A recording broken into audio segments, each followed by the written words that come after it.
There's another story that I want to share with you with a client of mine that was the emotional eater parent. And underneath all of this was the nervous system discipline. So before working with me, they would stress eat at night and then they would have these guilty mornings and then they repeat the cycle over and over. So some of the intervention pieces that we implemented was the four regulars check, which I talked about earlier in the podcast.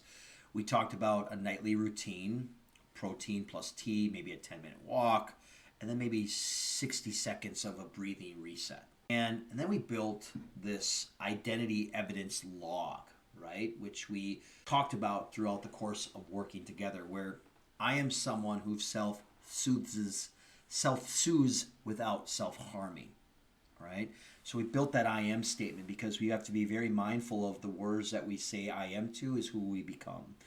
And then I think it was about 10, maybe 11 weeks later, huge wins. Their weight was trending down, I think 2 sizes, substantial amount of weight loss. They were sleeping better. They had less shame and more stability. And, I remember the client saying this, Michael, I thought I needed more motivation. I just needed more regulation and a system and a plan that would actually work for me because I see all this stuff, but it wasn't really defined for me. And she went on to talk about how I helped her build discipline without hating herself.